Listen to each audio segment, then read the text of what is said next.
तस्मात् सर्वेषु कालेषु मां अनुस्मर युद्धच मयो अर्पित मनोबुद्धिर मामे वैश्यस्य संशय। अष्टम अध्याय 7 নম্বৰ শ্লোক গীতা। অৰ্জুনক কৈছে, হে অৰ্জুন, প্ৰতিটো মুহূৰ্তত মোক স্মৰণ কৰ আৰু তোৰ কৰ্তব্য কৰ্ম কৰি যা। আপুনি যদি খেতি কাম কৰিছে কৰক, কোনো আপত্তি নাই। ব্যৱসায় কৰক, কোনো আপত্তি নাই। চাকৰি কৰক, কোনো আপত্তি নাই। আপুনি যিয়ে নকৰক, সংসাৰ চলাবৰ কাৰণে সাংসাৰিকভাৱে যিকোনো কৰ্মত লিপ্ত হওক, কিন্তু এটা মাত্ৰ চৰ্ত দিছে ইয়াত, তস্মাৎ সৰ্বেষু কালেষু মাম অনুস্মৰ। প্ৰতিটো মুহূৰ্তত মোক স্মৰণ কৰ। মনটো ভগৱানৰ চৰণত দিবলৈ কৈছে, ইন্দ্ৰিয়ৰ দ্বাৰা কৰ্ম কৰিবলৈ কৈছে। ইয়াত গুৰুজনাই কৈছে, হৰিক স্মৰণে আৰম্ভ হওক সিদ্ধি। কি আছে ইয়াত? পৰীক্ষিত মুখ্য কথা 12 স্কন্ধৰ 12টা স্কন্ধ আছে, য'ত পৰীক্ষিতে মুক্তি পালে। কেনেকৈনো পৰীক্ষিতৰ মুক্তি পাবলগীয়া হ'ল, এই গোটেইখিনি কথা ইয়াত আছে। কৃষ্ণৰ চৰণে ভলে কিংকৰ কৃষ্ণৰ। গুৰুজনাই নিজকে কৃষ্ণৰ কিংকৰ বুলি ভাবে, দাসৰ দাস বুলি ভাবে। আৰু সেইকাৰণে প্ৰথমে আমি কৈছিলো যে আমাৰ বেলেগ জাতি নাই, এটাই জাতি, এইটো হৈছে আমি দাস আৰু তেওঁ আমাৰ স্বামী। প্ৰথম স্কন্ধৰ পৰা দ্বাদশ পৰ্যন্তে কহিলা ৰাজাত মহা মুনীন্দ্ৰ মহন্তে সংক্ষেপ কৰিয়া উদ্ধাৰিয়া তাৰকাৰ শংকৰে ৰচিলা কৃষ্ণ চৰিত্ৰ বয়াৰ। প্ৰথমৰ পৰা দ্বাদশ স্কন্ধলৈকে পৰীক্ষিতৰ আগত কথাখিনি কৈছে শুকদেৱে। পৰাশৰৰ নাতি ব্যাসৰ পুত্ৰ শুকদেৱে কৈছে, তেওঁ মুনীন্দ্ৰ মহন্ত বুলি কৈছে গুৰুজনাই। আৰু কি কৈছে? সংক্ষেপ কৰিয়া উদ্ধাৰিয়া তাৰকাৰ। এই যিখিনি 12টা স্কন্ধত ক'লে, তাৰ সাৰ মৰ্মখিনি উদ্ধাৰ কৰি আনি সংক্ষেপ কৰি ইয়াত সুন্দৰভাৱে কৃষ্ণৰ চৰিত্ৰ তেওঁ অনুবাদ কৰিছে। 28 সহস্ৰ ঋষি বেদত প্ৰধান বিষ্ণুৰ নৈমিক ক্ষেত্ৰ মহাপুণ্য স্থান মান্য কৰি সূতক পাতিলা সত্ৰ তথা কৌলক প্ৰমুখ্যে কোনে ভাগৱত কথা। এই ঋষিসকলে কলি যুগৰ আগমনৰ বাতৰি পায়। তেওঁলোক বহুত দূৰদৰ্শী আছিল। আমাৰ পূৰ্বজসকল তেওঁলোক দূৰদৰ্শী আছিল, আধ্যাত্মিকভাৱে অতি জ্ঞান সম্পন্ন, সিদ্ধি সম্পন্ন। কি হ'ব ভৱিষ্যতত সকলো তেওঁলোকে দেখিব পাৰিছিল। তেওঁলোকে অনুমান কৰিলে, দেখা পালে কলি যুগৰ মানুহে বহুত কষ্ট পাব, ভয়াৱহ দিন আহিব, চাৰিওফালে কেৱল ত্ৰাহিমাম হৈ থাকিব। কলি যুগৰ মানুহৰ কল্যাণ সাধনৰ কাৰণে তেওঁলোকে 1000 বছৰ জোৰা এটা যজ্ঞ কৰিব বিচাৰিলে। কিন্তু যজ্ঞ য'তে ত'তে নহয়। যজ্ঞ কৰিবৰ কাৰণে 6টা বস্তুৰ শুদ্ধতা লাগে: স্থান, কাল, পাত্ৰ, দ্ৰব্য, মন্ত্ৰ, ক্ৰিয়া। এইকাৰণে তেওঁলোকে প্ৰয়াগ ক্ষেত্ৰত ভগৱান নাৰায়ণৰ দৰ্শন পায় প্ৰভু ভগৱন্তক অনুৰোধ কৰিলে, হে প্ৰভু, কলি যুগৰ মানুহৰ কল্যাণ সাধনৰ অৰ্থে আমি 1000 বছৰ জোৰা এটা যজ্ঞ কৰিব বিচাৰিছো। তাৰ কাৰণে যাতে যজ্ঞত বাধা নহয়, আমাক এইটুকুৰা স্থান দিয়া। আৰু ভগৱান নাৰায়ণে তেওঁৰ হাতৰ চক্ৰটো প্ৰক্ষেপণ কৰে। ঋষিসকলক কয়, মোৰ চক্ৰৰ লগত তোমালোক যোৱা। এই চক্ৰৰ মাজৰ যিবিলাক নেমি বা কলা, চাইকেলৰ যিটো চকা, তাৰ স্পকবিলাক যি কয়, ভগৱান কৃষ্ণৰ চক্ৰটোৰ মাজৰ কলাবিলাকক নেমি বুলি কয়। নেমি বোলে যে এই নেমিবিলাক য'ত পৰি যাব, চক্ৰটো য'ত ৰৈ যাব, তাত তোমালোকে যজ্ঞ কৰিবা। আৰু ঋষিসকল চক্ৰটোৰ লগত হ'ল এখন ঘোৰ অৰণ্যৰ মাজত এটুকুৰা মুকলি ঠাইত চক্ৰটো গৈ ৰৈ গ'ল আৰু নেমিবিলাক পৰি গ'ল। নেমিবিলাক পৰাৰ কাৰণে জেগাখনৰ নাম হ'ল নৈমিক। যিহেতু অৰণ্যৰ মাজত আছিল, গতিকে তাত অৰণ্যটো যোগ লাগিল আৰু নাম দিলে নৈমিষাৰণ্য। কিছু ঋষি মুনিৰ মতে এই চক্ৰটো নিমিষতে গৈ তাত পৰিছিল। নিমিষ সময়ৰ এটা যোগ। আমাৰ চকুটো জপাওঁতে যিমান সময় লাগে তাক এক পলক বুলি কয় পলক এক পলকক এক নিমিষ বুলিও জনা যায় চক্ৰটো ভগৱান নাৰায়ণে এৰি দিওঁতে এক নিমিষতে গৈ য'ত পৰিছিল সেই কাৰণেই জেগাখনৰ নাম নৈমিষাৰণ্য কৰিলে বুলি কোৱা হৈছে ইয়াত ঋষিসকলে হাজাৰ বছৰ জোৰা যজ্ঞ কৰিলে কিন্তু তেওঁলোকে তাৰ পৰা একো ফল নাপালে নোপোৱাৰ কাৰণে সুতমুনি ৰোমহৰ্ষণৰ পিতেক উগ্ৰশ্ৰৱা সুত এই সুতমুনিক বাখ্যাৰ আসনত বহুৱাই ২৮,০০০ ঋষিৰ ভিতৰত যিজন কথামৃত ৰসস্বাদ কুশল চৌকপ অপ্ৰমিত ২৮,০০০ ঋষিৰ ভিতৰত যিজন কথামৃত পান কৰাত কুশল সেইজনৰ নাম দিছে সৌনক আৰু সৌনকে এতিয়া প্ৰশ্ন কৰিছে ইয়াৰ পৰা ভাগৱত আৰম্ভ হ'ব ইয়ালৈকে পাঠ গৈছে এতিয়া সৌনকেনো কি কৈছে পাঠৰ লগে লগে আমি আগবাঢ়িম কৃষ্ণ কৃষ্ণ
কৃষ্ণ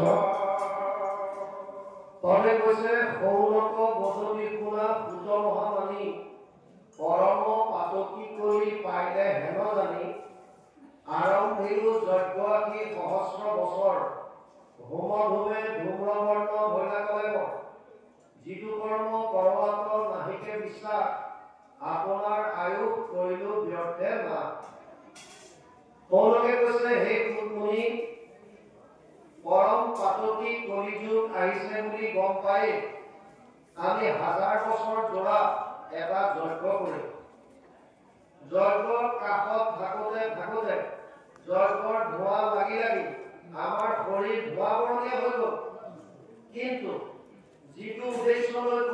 তাৰ একো ফল আমি দেখা নাপাওঁ। সেইকাৰণে সৌলোকে প্ৰশ্ন আগবঢ়াই দিছে, তত্ৰ তত্ৰ অঞ্জস আয়ুষ্মান ভৱতা য়ন বিনিচিতম পুংসাম একম ততশ্ৰেয় তৎনা সংস্কৃতমস্তি। 1:1-9 প্ৰথম স্কন্ধ প্ৰথম অধ্যায় 9 নম্বৰ শ্লোক ভাগৱত। হে সৌলভ, হে সুতমুনি, কলি যুগৰ মানুহৰ কাৰণে পৰম আনন্দ লাভ কৰিবলৈ আটাইতকৈ শ্ৰেষ্ঠ মাৰ্গ কি? পুংসাম একান্তত শ্ৰেয়। মোক এই উপায়টো দিয়া। কলি যুগৰ মানুহে এনেকুৱা কি কৰিলে তেওঁলোকে পৰম গতি লাভ কৰিব পাৰিব বা পৰম আনন্দ লাভ কৰিব পাৰিব?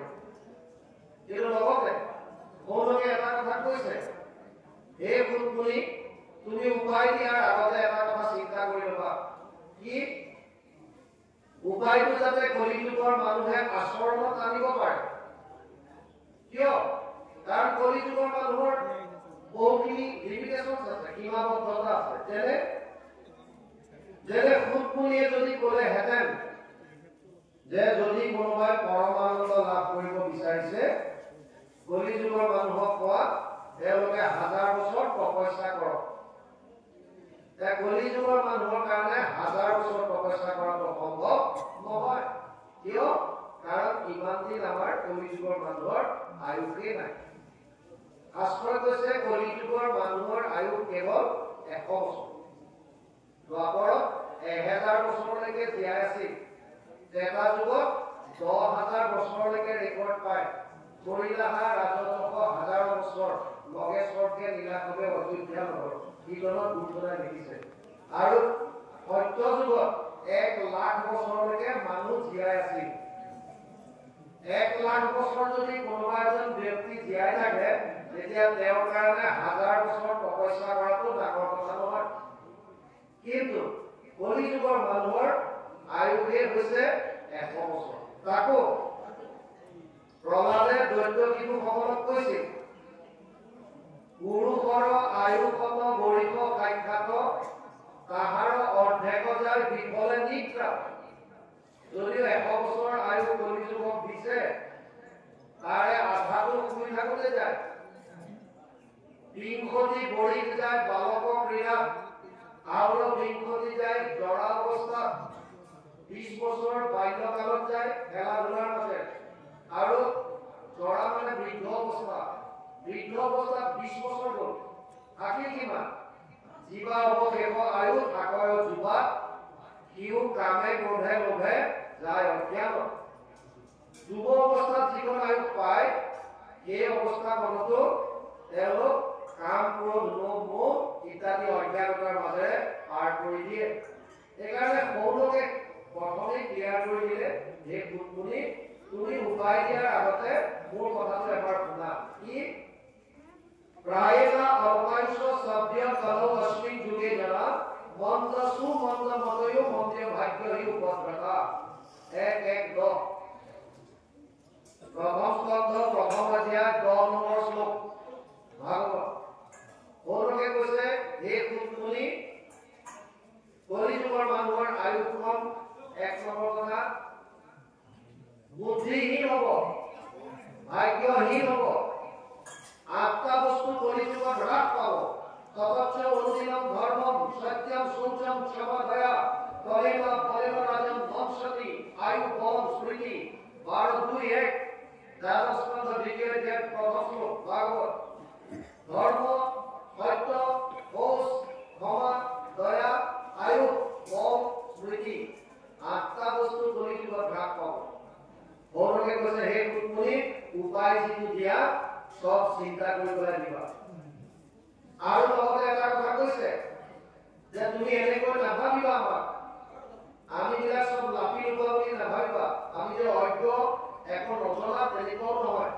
28 সহস্ৰ ঋষি বেদত প্ৰধান, সব বেদত। সেইকাৰণে সৌলোকে কৈছে, তুমি এনেকৈ নাভাবিবা যে আমি একো নাজানো আৰু তুমি আমাক উপদেশ দিবা, আমি শুনি থাকিম। এনেকুৱাও নহয়। আমি বেদ চবে কৰিছো, বেদত সব আছে, যিমান আছে। আমাৰ সমস্যা এটা হৈছে কি? বিভিন্ন শাস্ত্ৰ আছে আৰু বিভিন্ন শাস্ত্ৰত বিভিন্ন মাৰ্গৰ কথা কৈছে। আমাৰ সমস্যাটো তাত হৈছে ঘূৰি ঘূৰি কৰ্মাণি স্তোত্ৰজ্ঞানী বিভাগস্য তত সাধু অত্ৰয়ত সাৰম সমুদ্ৰিত্য মনিষয়া মাম ব্ৰূহি শ্ৰদ্ধানম येन আত্মা সম্প্ৰসিদ্ধতি 1:11 পৌৰকে কৈছে হে কুটমুনি শাস্ত্ৰ আছে বিভিন্ন কৰ্ম আছে বিভিন্ন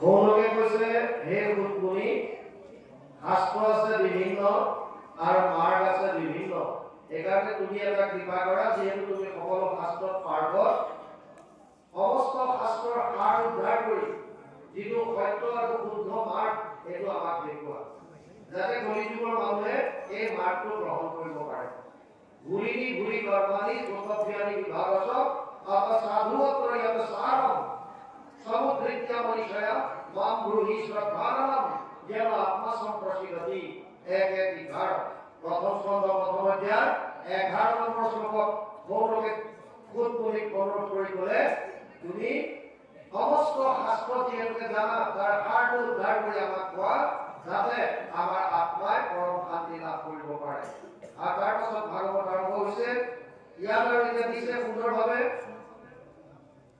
সম্প্ৰতি তুমি কি চিন্তিয়ুক মহাহিত পৰায়ুক পান কৃষ্ণ চৰিত্ৰ অমৃত পৰম ঈশ্বৰ কৃষ্ণ দেৱনাৰায়ণ তান মহাভক্তি তু শ্ৰৱণ কীৰ্তন ইহাক নজানি আন কৰ্ম কৰি মৰ হৈও কৃষ্ণ কথা ভূত দেৱমতে কৰ পৌৰকে কৈছে কলি যুগৰ পৰম গতি যিহেতুকে কৃষ্ণ কথা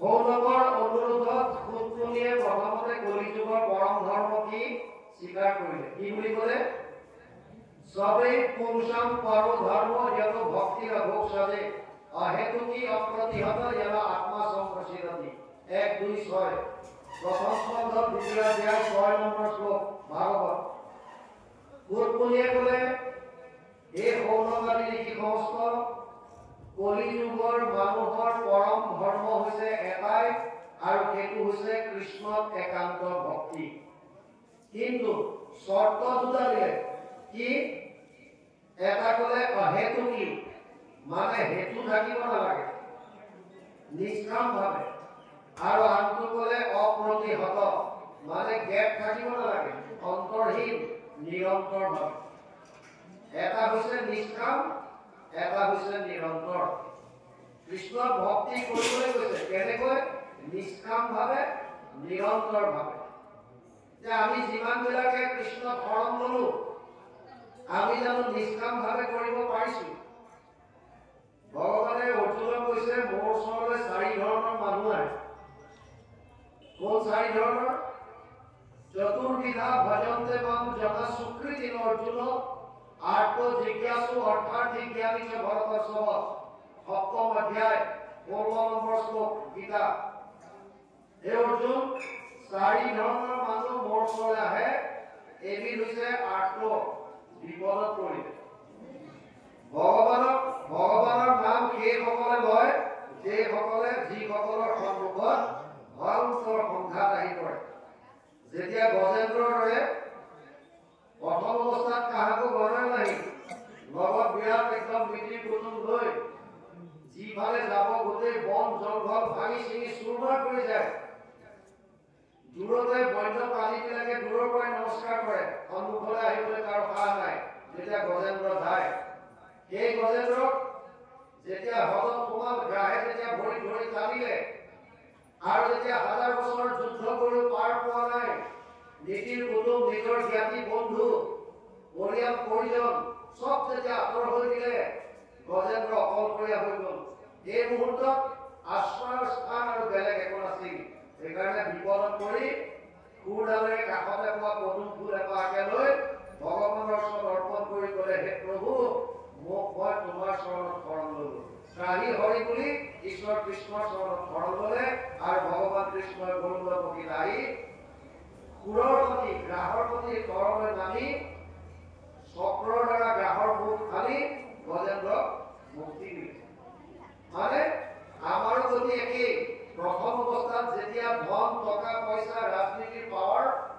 বা বিভিন্ন ধৰণৰ শাৰীৰিক শক্তি জ্ঞানৰ শক্তি ইত্যাদি আমাৰ থাকে তেতিয়ালৈকে আমি ঈশ্বৰৰ নাম নলওঁ যেতিয়া সববিলাক নাইকিয়া হ'ব কোনোফালে উপায় নাই হাহাকাৰ অন্ধকাৰ যেতিয়া সন্মুখত দেখো তেতিয়া আমি বিলাকে কৃষ্ণৰ নাম লওঁ সেইকাৰণে ভগৱান কৃষ্ণই কৈছে এবিধ মানুহ হৈছে আৰ্ত মানে বিপদত পৰি ৰাম নাম লয় আৰু এবিধ হৈছে জিজ্ঞাসু যাৰ জানিবলৈ ইচ্ছা মই কোন আছিলো মই কেনেকৈ এই জন্মত কেনেকৈ আহিবলগীয়া হ'ল মই এতিয়া কি কৰিম আৰু মোৰ এইটো মৃত্যু হোৱাৰ পাছত মই ক'লে যাম যাৰ প্ৰবল জানিবলৈ ইচ্ছা তেওঁলোকক কৃষ্ণৰ ওচৰত শৰণ লয় কিয় কাৰণ কেৱল কৃষ্ণই হৈছে সৰ্বজ্ঞ বাকী যিমান আছে হয়তো অজ্ঞ নহলে অল্পজ্ঞ যিমান দেৱ দেৱতাকে ইত্যাদি কৰি ব্ৰহ্মা পৰ্যন্ত যত যিমান আছে হয়তো অল্পজ্ঞ নহলে অজ্ঞ সৰ্বজ্ঞ এজনে আছে এইজন হৈছে ভগৱান কৃষ্ণ গতিকে ব্ৰহ্মা আদি কৰিও যত যিমান আছে ব্ৰহ্মা আদি কৰি জীৱ জগত ৰাম ৰাম ৰাম ৰাম ৰাম মায়া সজ্জা মাজে আশ্ৰয় ঘূৰি যায় ভগৱানৰ মায়াৰ কবলত চব পৰি আছে গতিকে মায়া মানে অজ্ঞান অজ্ঞানতাত চব ভুগি আছে আৰু কেৱল জ্ঞানৰ প্ৰতীক এজনেই সেইজন হৈছে ভগৱান কৃষ্ণ তৃতীয়বিধ হৈছে অৰ্থাৰ্থী ধ্ৰুৱৰ দৰে যি কেৱল বস্তু বিচাৰিবৰ কাৰণে ধন টকা পইচা সম্পত্তি পুত্ৰ পৰিবাৰ ইত্যাদি বিচাৰি ভগৱান কৃষ্ণৰ কাষ চাপে অৰ্থাৰ্থী আৰু এবিধ হৈছে জ্ঞানী যোনে গম পালে মানুহৰ জন্ম লৈছো যেতিয়া ইয়াক সফল কৰাৰ এটাই উপায় আছে আৰু সেইটোৱে হৈছে কৃষ্ণৰ চৰণত একান্ত শৰণ মহাপুৰুষ মাধৱদেৱে ঘোষাত কৈছে হৰিৰ চৰণে শৰণ কৰিলো মানৱী জন্ম সফল কৰিলো মানুহৰ জন্ম সফল কৰিব পৰা উপায় কেৱল আৰু কেৱল ঘোষাত মহাপুৰুষ মাধৱদেৱে দিছে যে হৰিৰ চৰণে শৰণ কৰিলো মানৱী জন্ম সফল কৰিলো গুৰুজনে কীৰ্তনত দেখিছে মনুষ্য শৰীৰ পাই যিটো নৰগণ নকৰে তোমাৰ যদি শ্ৰৱণ কীৰ্তন বিফলে জগত কৰিলা ভৈলা সৰ্বনাশ জীৱন ততে মৰা কিন্তু ফাঁচিৰ নিষ্ঠা যদি আমি মানুহৰ জন্ম পাই শ্ৰৱণ কীৰ্তনে যদি নকৰো তেতিয়াহ'লে এই লহাৰ তলত থকা ফাঁচিৰ নিষ্ঠাৰ দৰে কেৱল মুচমুচাই থকা হ'ব উশাহ নিশাহটো থাকিব আমি জীৱন্ত প্ৰাণী হৈও জীৱন্ততে মৰা যেন আমাৰ আচৰণ হ'ব ইয়াত এতিয়া যেতিয়া ক'লে যে কৃষ্ণই পৰম গতি কৃষ্ণৰে আমি শ্ৰৱণ কীৰ্তন কৰিব লাগিব এতিয়া ইয়াত কৈছে খুব শুনিয়ে পৰম ঈশ্বৰ কৃষ্ণ দেৱনাৰায়ণ পাৱ মহাভক্তি শ্ৰৱণ কীৰ্তন ইহাক নজানি আন কৰ্ম কৰি মৰ হৈও কৃষ্ণ কথা সুত যেন মতে কৰ এই শুনি কৃষ্ণক পাবৰ কাৰণে পৰম সুগম পথ হৈছে দুটা যদ্যপি ভগৱতী ভগৱী মাধৱৰ শ্ৰৱণ কীৰ্তন বহুত শ্ৰেষ্ঠ শ্ৰৱণ কীৰ্তন ইয়াক নাজানি আমি অন্য কৰ্ম কৰিম আৰু মোৰ অন্য কৰ্ম কোনবিলাক বৈকুণ্ঠ ভয়ালৰ প্ৰাক মুহূৰ্ত উদ্ধৱে ভগৱান কৃষ্ণক প্ৰশ্ন কৰিছিল তদ বিয়োগেন তে ভক্তম কথম শাস্যন্তি ভূতলে নির্গুণ উপাসনে কষ্টম অত কিঞ্চিত বিচারায় পদ্মপুরাণ উত্তরখণ্ড ভাগবত মহাত্ম্য তৃতীয় অধ্যায় 59 নম্বর শ্লোক উদ্ধৱে কৈছিল হে প্ৰভু নাৰায়ণ তুমি কৈছা মই বৈকুণ্ঠলৈ গুচি যাম তুমি বৈকুণ্ঠলৈ গুচি গ'লে তোমাৰ ভক্তসকলে কি কৰিব নিৰ্গুণ নিৰাকাৰ ব্ৰহ্ম কেনেকৈ উপাসনা কৰিব গতিকে ভক্তসকলে অৱলম্বন কৰিব পৰা সহজ সৰল কিবা মাৰ্গ এটা আমাক দি যোৱা আৰু তেতিয়া ইতি উদ্ধৱ পাছ শ্ৰুত্বা প্ৰভাসে চিন্তয়ত হৰি ভক্ত অৱলম্বনাৰ ভায়কিম বিধেয়ম মহিত পদ্মপুৰাণ উত্তৰখণ্ড ভাগৱত মহাত্ম্য তৃতীয় অধ্যায় 60 নম্বৰ শ্লোক উদ্ধৱৰ কথাখিনি শুনি প্ৰভাস ক্ষেত্ৰত ভগৱান কৃষ্ণ চিন্তা কৰি ভকতসকলে অৱলম্বন কৰিব পৰাকৈ কি মাৰ্গ দি যাম তাৰপাছত তেওঁ উপায় বিচাৰি পালে স্বকীয় ভাৱে তেজতচ্চ ভগৱতে অদাধা তিৰুধাই প্ৰবিষ্টয়ম শ্ৰীমদ ভাগৱতৰ নৱম তৃতীয় অধ্যায় 61 নম্বৰ শ্লোক। ভগৱান কৃষ্ণই ক'লে যে হে উদ্ধৱ, মই মোৰ সমস্ত বল বীৰ্য মোৰ শক্তি মোৰ ক'বলগীয়া সমস্ত কথাৰ উপদেশ মই ভাগৱত মহাসাগৰৰ মাজত বিলীন কৰি দিম। আৰু লগে লগে ঘোষণা দিলে তেলেয়ম বাণময় মূৰ্তি ভকৎ বৰ্ততে হৰি সেৱাত শ্ৰৱণত পথত দৰ্শনত পাপনাশিনী। পদ্মপুৰাণ উত্তৰখণ্ড ভাগৱত মহাত্ম্য তৃতীয় অধ্যায় 65 নম্বৰ শ্লোক। আৰু উদ্ধৱ ক'লে হে উদ্ধৱ, মোক পাবৰ কাৰণে 3টা মাৰ্গ আছে। যোগত্ৰয়ময়ী প্ৰোক্তা ধৰ্মম সুৰে বিধিচ্ছয় জ্ঞানম কৰ্মম চ ভক্তি জ্ঞান উপায় অস্তি কুৎকাচিত।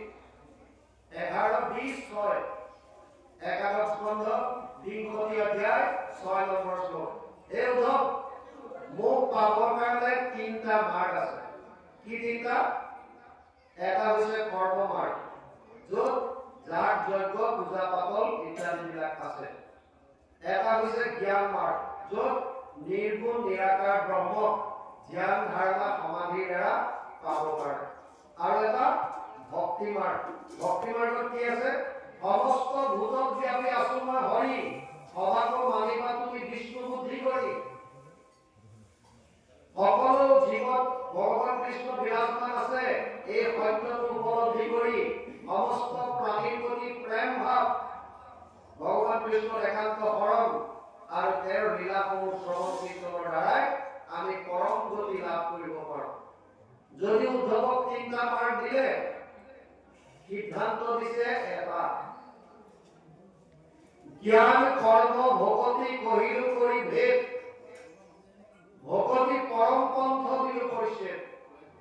হে উদ্ধৱ, মই তোমাক 3টা মাৰ্গ যদিও দিছো, মোৰ সিদ্ধান্ত কিন্তু এটা, সেইটো হৈছে ভক্তি।